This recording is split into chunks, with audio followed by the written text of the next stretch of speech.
If you were president, would you declassify, you can answer yes or no to this, would you declassify the 9/11 files? Yeah. Would you declassify JFK files? Yeah. Would you declassify the Epstein files? Yeah, I would. All right. I guess I would. I think that less so.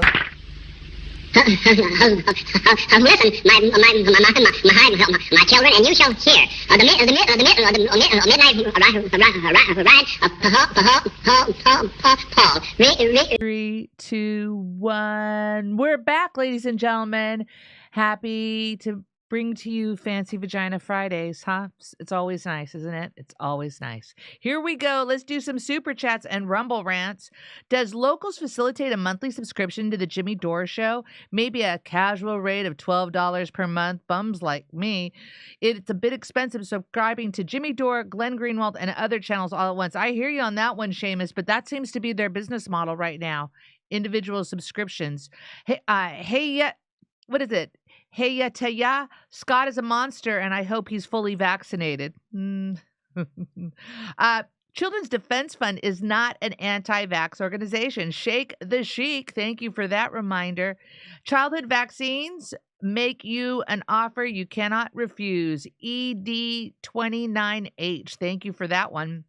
My_war. Pfizer expects to make millions off of a bird flu vaccine coming soon to a town near you. Gottlieb is the same last name as Sidney Gottlieb, the MK Ultra guy, Killdozer.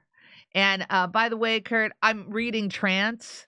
I think that's a book that you recommend. Depressing. Transformation of America. Yeah, so depressing. Create a problem and then profit. Patrick Henry, look at you, Patrick, connecting the dots. I just saw her interviewed, by the way, Steph, and she explains exactly how they took it. You know, when Kennedy was killed, that's when we got electronic voting. Yes, that's what you were just saying that earlier. That's what I got from Kathy O'Brien. She does interviews all the time. Hello. That book is her testimony. That's her testimony to Congress is that book. Yeah, it's fascinating. Oh, you ready, Jimmy? Yeah. Back to Jim. So, note to the editors, you know that thing we did with Scott Gottlieb?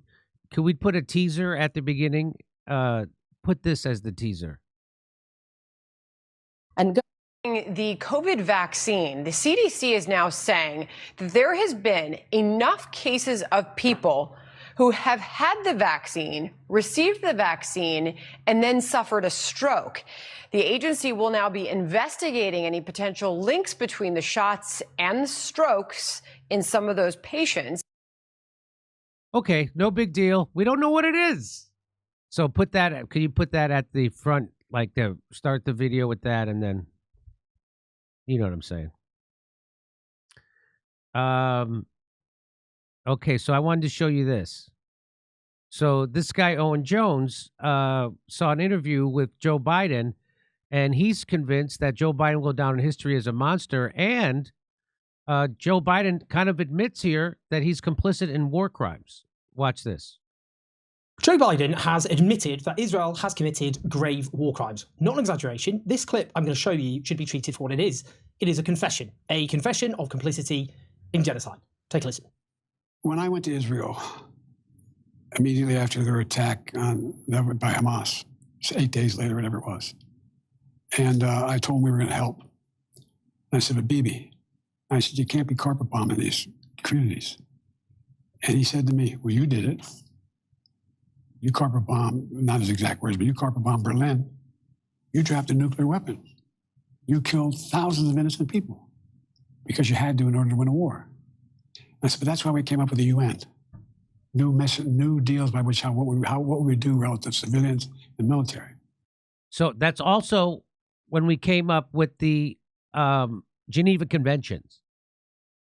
So we didn't do that stuff. So I've had people who are pro genociding and slaughtering women and children in Gaza because I've had people say that. They say that to me. Well, look what we did to Dresden. Look, we dropped a nuclear bomb to end that war. They use, I'm like, yeah, and then, you know, we then did the Geneva Convention after that, so we don't do shit like that anymore. Yeah, Kid Rock, you met Kid Rock is what you're saying? No, I didn't know he said that. Nagasaki, Hiroshima. That's what he blathered on Rogan. Remember that? the Dresden thing. The people Dresden blabbed thing. at that after. Immediately after October 7th, they were saying Dresden to me. And I'm like, what? So a talking point went out. It went out. And the people who are Zionists, and they just started repeating. So it's okay to literally put a bullet in the head of a baby, because they've been doing that. Well, guess what? Biden's not mentioning that the Geneva Convention could go fuck itself, because we passed a law that a terrorist is not a legal combatant, so you could do whatever you want to them. That's right. So we got rid of the very idea of that before they even did. Like, I'll bet Bibi said that too, but he's not mentioning it. So here he's got more to say. So there's Joe Biden admitting that he's complicit. He knows that what they're doing is illegal. He knows that what they're doing is a war crime. That's what he just admitted to. Hey, you can't be carpet bombing women and children. And then they bring up Dresden, and he goes, yeah, but we all decided we ain't going to do that after World War II anymore. And to compare Hamas to the fighting power of the Nazi regime in Germany that had invaded country after country and took them over, to compare Hamas to that is just to that fighting machine is just, a joke. It's laughable. Wait, and also, was America secretly funding the Nazis the whole Right, time? Oh, exactly. They were. I'm sorry, they were. I forgot. Yeah, I that's forgot right. Rockefeller and the Bushes were doing that. Pretty much the same thing. So he was comparing 21st century war tactics, battle tactics, with World War II. Well, what he was really doing is he was going after me for saying you can't indiscriminately bomb civilian areas, even if the bad guys are there. Even if the bad guys are there, you can't take out 2, 10, 12, 1,500 people, innocent people, in order to get the one bad guy. Yeah, so Joe Biden knows what they're doing is wrong. He's telling you right now, you can't do that. So if there's one bad guy, you can't go slaughter 2,000 innocent people to get the one bad guy. You can't bomb a neighborhood. Just like that's why bank robbers take hostages. They just don't blow up the bank. That's the whole point of this. And he's telling you right now, even as demented as he is, he knows that's wrong. Even under the rules of war, he knows that's wrong. And he made a legitimate argument. His perspective said, look, these are the guys that kill my people. These are the guys that are all over in these tunnels. Nobody had any idea the miles of tunnels are down there. It's amazing what they built. And they're sometimes 200 feet under the ground. Only way to get to them is take out the places where they were. Or maybe stop funding them. Because that's what Benjamin Netanyahu and the Likud party and the Israeli government was doing. Is it amazing that you gave them money to make tunnels, which they then did? Which they then did? Is that amazing? Under which they got to the tunnels. And so that's the first time I had the discussion about bombing civilian areas was when I went over after the 9/11, after the massacre. October 7th. So on that first trip, 10, 11 days after October 7th, you already raised the issues of how to get to a ceasefire. Well, not a ceasefire, how to prevent innocent death. Yes. And then I pushed really, really hard for more humanitarian aid to go in. When I studied history at university, they taught us how to approach source material like this from a particular time. And when you read back at the interventions of a political leader, whether it's a speech, an interview, something they wrote publicly or privately, what you're supposed to do is contextualize it. And that is not to simply take their words at face value, but to understand the purpose and real meaning. In this case, why is Joe Biden, the 46th president of the United States, on the very eve of his presidency ending, publicly declaring that he had told the leader of a foreign state he has armed to the teeth for 15 months to stop carpet bombing civilians at the beginning of what was and has been an incessant genocidal onslaught? And the answer is, Biden thinks this will help his place in history. He knows history is set to return a damning indictment. So why is Biden saying all this garbage now? Well, as he points out, it's because he knows history is not going to look kindly on him. And so he's trying to get out in front of that. And he's got more to say. This is good. Of his time in the White House. One poll for PBS News finds that over a third of Americans believe he will go down in the history books as one of the worst presidents ever, compared to 5% who say one of the best. That places him right down at the bottom of the league of US presidents, just above Richard Nixon and below George W. Bush. So that's what's happening here. And Lawrence O'Donnell is a willing tool of empire and the establishment and the war machine and big pharma and all the rest. He's a fake tough guy, and he's just a tool of the oligarchy. That's why he's got that job at MSNBC. If he actually told you the truth about the Ukraine war or the Gaza war or Joe Biden or COVID or he would be fired immediately, like they fired Mehdi Hassan because he told all the other lies, but he wouldn't tell the lie about Gaza. What? Why do you call him fake tough guy? Like, was he tough in? Because he did a thing where he challenged Donald Trump to a fight. He's like, come here. He goes, he put his chin out. I'm right here. Come on, take a shot at me. Yeah. He thinks this clip will lead historians to believe that he actually did remonstrate with Benjamin Netanyahu. He did implore him to stop unleashing barbaric, indiscriminate firepower against the innocent people of Gaza. Well, this clip is damning. It is, in actual fact, a confession. If Joe Biden ever ends up, or if he did end up at the International Criminal Court, this clip alone would be sufficient to find him guilty of complicity. He's right. He's right. So he thinks that this is his way to smooth over all the crimes he's complicit in. But as Owen Jones points out, no, this is actually proof that he's complicit because he knew from the start what they were doing was against the Geneva Conventions, against the rules of war, all that. There were war crimes. Why are we pretending like we can't control Israel when we're giving him the money to do this? That's right. I love this pretend. There's nothing I could do. And so you could stop giving him money. So he's pointing out that at the beginning, Joe Biden knew that and then continued to fund them. He continued to send billions and billions and billions and in fact, $18 billion worth of bombs to do that to these people. And even, so is there any more of this I want to play? Crimes, because it proves what should be obvious, that Joe Biden knew exactly what the Israeli state was doing from the very beginning. Now, Israel has been the biggest recipient of military aid of any foreign state in the post-war era, but since the 7th of October 2023, that's surged to nearly $18 billion worth since then, which is obviously a vast sum of money. The US sent thousands, for example, of £2,000 bombs to Israel since October 7th, despite knowing full well that they were slaughtering civilians en masse. The New York Times, which has had a dire record of reporting this horror, made clear in December 2023 that Israel was dropping £2,000 bombs on areas that Israel told civilians to flee to. On October... So Israel tells civilians, you better go over here to this refugee camp because we're going to bomb your neighborhood. And then they bomb the refugee camp.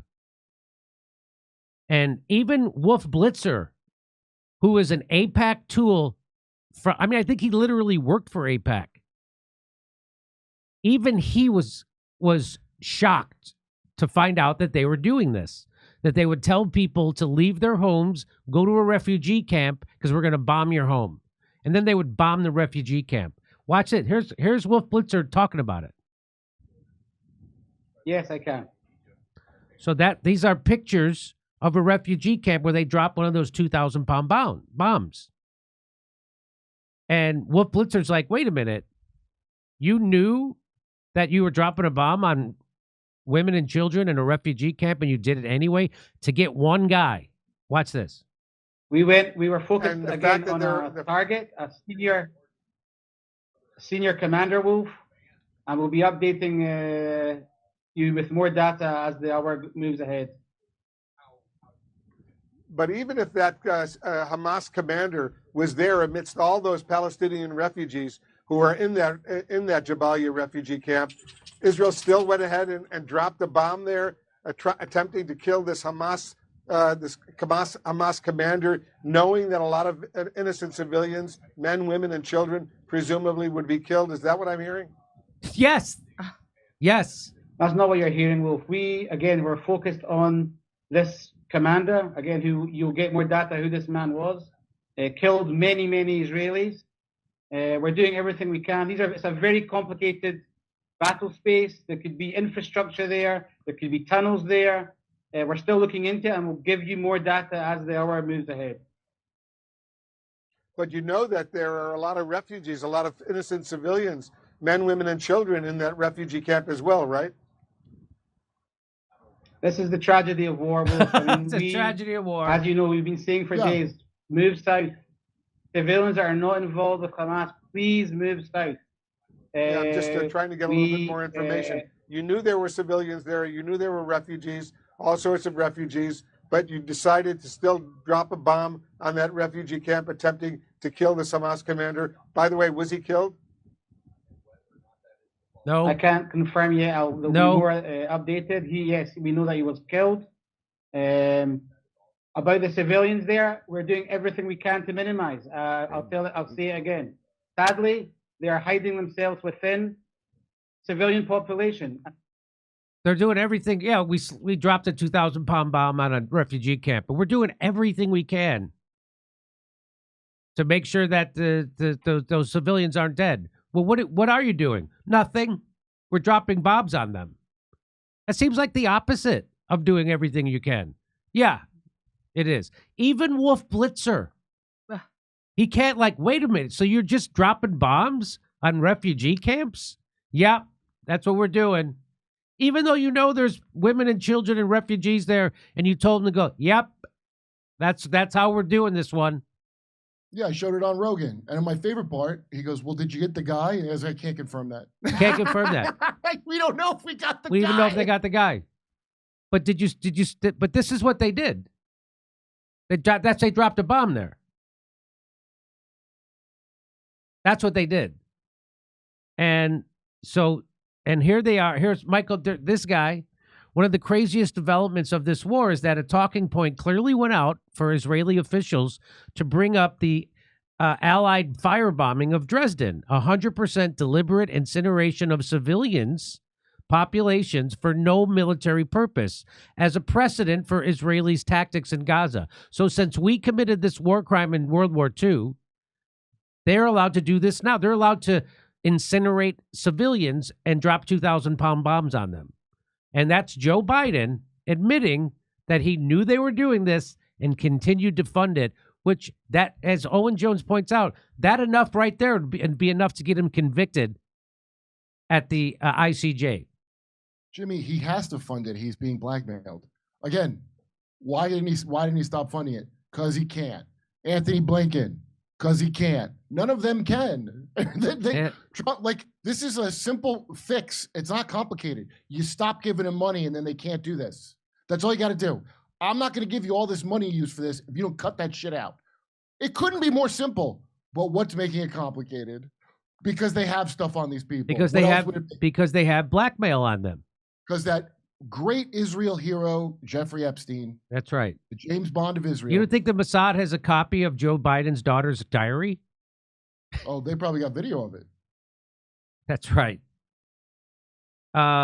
So it doesn't. Joe Biden wanted to be a whore, remember? So he probably would gladly do some evil thing and you videotape him doing it because he was so eager. He publicly said, I wanted to be a whore to corporations. And they said, not till you're older, kid. That's somebody that would do anything on camera for blackmail material. That's right. And so this guy says that. He's like, it's okay because you guys did it. You guys did it. I won't. And here's another one. Here's the, who is this? She's the Israelis' ambassador to the United Kingdom. Here, she's going to say it. And going back to your own history, when you fight Nazi Germany, you knew that there were many, many civilians got attacked from your attacks on German cities. Dresden was a symbol, but you attacked Hamburg, you attacked other cities, and altogether it was over 600,000 civilian Germans that got killed. And was it worth it in order to defeat Nazi Germany? And the answer was yes. Yes. No, it wasn't, you pig. That's what she says. It was just a crime they didn't have to do, as a matter of fact. That turns out. It was terror. They said it's to demoralize. It was specifically for the purpose of terrorizing the civilians. Yes. In their own words. It was a terror attack. And the same thing with the nuclear bombs being dropped on Japan. They were ready to surrender. We did that as a warning to Russia. Which worked really well because then they had those weapons within the. Yeah. It worked so well it scared them away from any ambitions. Yeah. Fucking idiots. I've had people on panels at the Young Turks they're always pro-war. The Young Turks are always pro-war, and that was a big disappointment to me when I was there. They're for bombing Libya. They're for bombing Syria. They're for the Ukraine war. They're for every stupid war. They're for Afghanistan. They're for everything. Yeah. And they finally found a war they weren't for, which is Gaza. Finally. Yeah. Woof. And so Betty Boohoo from that other show. But I had people say that the nuclear people on panels, senior members of the Young Turk staff, say that no, we had to drop the nuclear bombs on Japan because it saved lives. I'm not kidding. Even Ben Shapiro has the presence of screwed up mind to go, well, it arguably saved millions of lives. He at least throws in arguably. Yeah, because he knows it did not do that. That's why he's throwing that in. He's doing a propaganda argument. Well, the first propaganda when they dropped the first nuclear bomb was it saved 50,000 servicemen lives. And then a couple of years later, they just started saying 100,000, and then they just bumped it up to 1 million. And it's based on nothing. They just say it saved 1 million lives. They just say it out based on nothing. It's the same methodology as our life-saving vaccines for the coronavirus. And now we know that Japan was ready to surrender. Anyway, all right, over to Steph. All right, Jimmy, you want to go to Rumble now or one more story? We could do one more. Okay, we're going to do one more story, and then we're going to go to Rumble, ladies and gentlemen.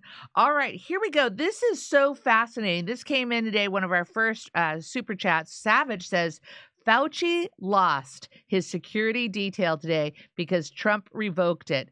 They were spending like 20 grand a week or something. It was off the chart. It was crazy. And in a BBC article, they say that Trump ends up saying, you know, they made lots of money. They can pay for their own security. Nice. Right? And yeah, bitches. I was wondering if they were going to continue paying Fauci's security. What the hell? He was one of the highest paid government officials. And we were paying for his security. He was the highest paid federal employee that I know of. He made more money than the president. That's what, right? Why would that hero need protection for all his heroics? That doesn't make any sense. It doesn't make any sense at all. But Fauci, everybody should know, he's hired his own private security team that will pay for himself. Yeah, he should pay for himself. Yeah, Trump said they all made a lot of money. They can hire their own security too. Yes. You know what? I just can't get over how much spending our government does on stuff that we never advocated for. Well, why do you think all these people don't want you to have a say in anything? Because they live off it. Yeah. Who voted for Kamala besides federal employees? Me. No one. I love her. Oh. I love Kamala. I think Trump's in California today. Trump is in California today. Right? I got to text my friend. All right. Text your friend and I'll do some more reading. Here we go. JFK, RFK, MLK files will be out soon. Bet who? Vivas. Savage, Elon did a Roman salute because Bibi himself said so. Whoa! Vivas, you're back like many Larry Ellison dating a young CCP spy. Bawab. Bawab. You don't need to keep a conspiracy secret for it to succeed. You just need to be in charge of the investigation. The people are allowed to believe anything, but not to know or act on anything. Yeah, no kidding. Nice work there, B-Wob. That's right. And then you need to make it where everyone believes that the official explanation somehow is automatically real because it's the official explanation. Like you just do what the guy in the TV said. That feeling? Yeah. Like a wife who's being cheated on and refuses to see it because it might interfere with her life, you know, or Dottie Sandusky, that classic. They make you into that. Dottie Sandusky that pretended her husband wasn't molesting children. Yeah. Yeah, because I don't want my life to get hard. Yeah. Right? I want to just do my job and wash my dishes, and I don't go in the basement. Jerry said that's where he gives freedom to boys. That's why I stopped washing dishes. All right. Viva says CCP released the virus to undo Trump trade deal in 2019, to stop HK protest 2019, to steal the election, to eliminate white race and the Western civilization altogether. It's called 13579 plan. Miles Guo. Thank you for that. Well, I remember the 579 shops for ladies